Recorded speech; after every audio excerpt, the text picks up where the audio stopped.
আৰু বৰৰ পৰা তোমাৰ কিছুমান কথা গম পালো।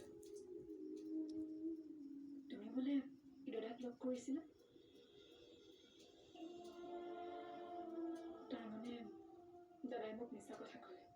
নাই নাই, মই তেওঁক লগ কৰিছিলোঁ আৰু তোমাক গ্ৰহণ কৰিবলৈ মই তেওঁক ৰিকুৱেষ্টো কৰিছিলোঁ, কিন্তু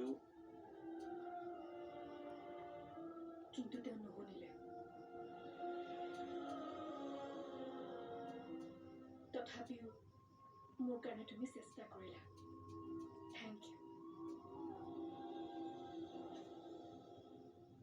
এইবোৰ কাম মই নিজৰ স্বাৰ্থৰ কাৰণে কৰা নাই, কৰিছিলোঁ কেৱল তোমাৰ সুখৰ বাবে। জানো।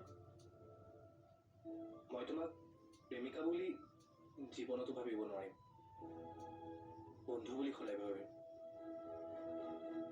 মই জানো তাৰ বিনিময়ত মই তোমাৰ পৰা বন্ধুত্ব নাপাওঁ,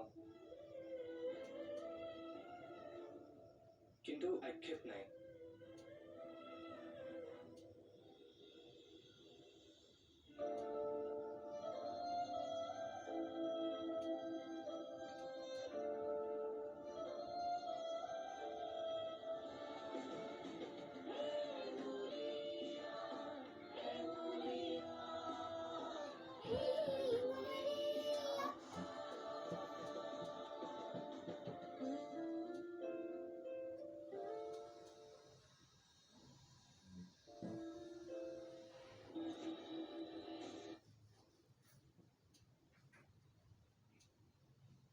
একো ক'ব বিচাৰিছে?